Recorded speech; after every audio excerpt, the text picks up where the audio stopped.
Penyimpangan akidah kontemporer yang pertama adalah ingkarus sunnatin nabawiyah. Ya, di sana telah terjadi sikap frigid terhadap sunnah, antipati terhadap sunnah, dan sudah tidak ada simpati terhadap sunnah. Ya, hal itu bisa kita temukan di antara mereka. Sudah kalau disebutkan di antara mereka, udahlah cukup Al-Quran saja. Di antara mereka, udahlah nggak usah mengangkat masalah-masalah khilafiyah. Itu kalau ujung-ujungnya nanti akhirnya tidak mengamalkan sunnah, ujung-ujungnya adalah meremehkan sunnah, dan ujung-ujungnya adalah mendistorsi sunnah, maka itu bagian daripada pengingkaran dia terhadap sunnah Rasulullah Sallallahu Alaihi Wasallam.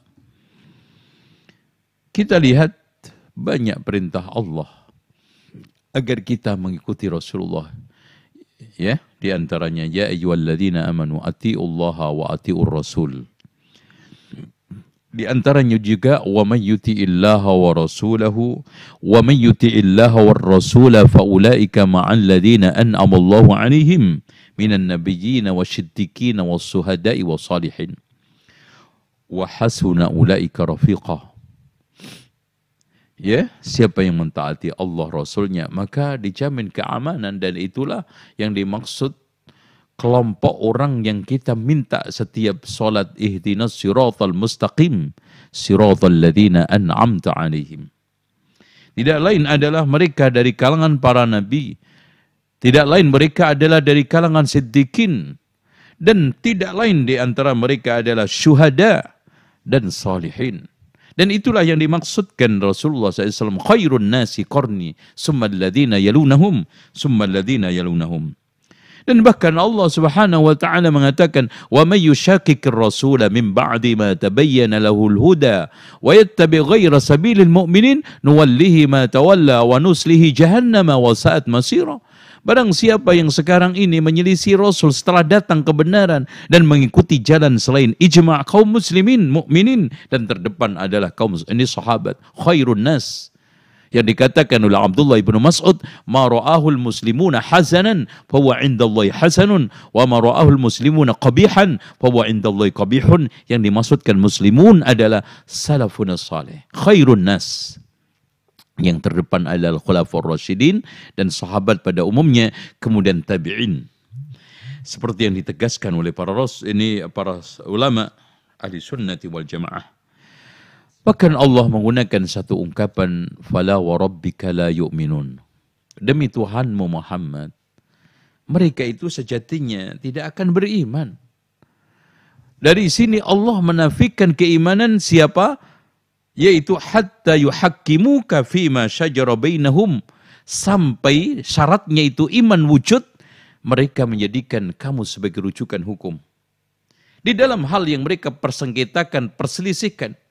Tidak kita kembali kepada barat, karena nur cahaya Allah la syarqiyata wala gharbiyah.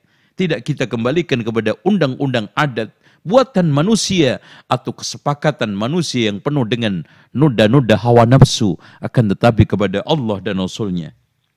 Dan Allah Subhanahu wa taala menegaskan dalam surat Al-Ahzab ayat 36, "Wa ma kana lil mu'minin wala mu'minatin idza qadallahu wa rasuluhu amran ay yakuna lahumul khiyaratu min amrihim." Ketika Allah memutuskan putusan, maka bagi orang mukmin laki-laki dan perempuan tidak ada milah-milih. Bahkan Rasulullah SAW Allah memberikan syarat, "Qul in kuntum tuhibbunallaha fattabi'uni." Ittiba' Rasul adalah realisasi paling terdepan, paling sakral, paling utama dalam tanda kita cinta kepada Allah. Ikuti aku.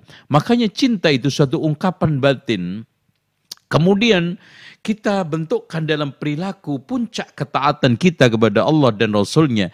Maka kalau kita artikan cinta kita kepada Allah, puncaknya adalah kita mencintai Allah dan Rasulnya. Makanya tuh lihat bagaimana sekarang ini orang yang telah dikatakan oleh Allah Subhanahu wa taala puncak keimanan dia menemukan halawatul iman ayyakun Allah wa rasul ahabba ilaihi mimma siwahuma.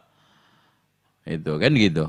Jadi disinilah tidak ada yang lain di dalam hati, di dalam tindakan, di dalam apapun gerak-gerik kita kecuali yang mendorong, mengatur, ya, mengarahkan, membimbing kita Rasulullah Shallallahu Alaihi Wasallam.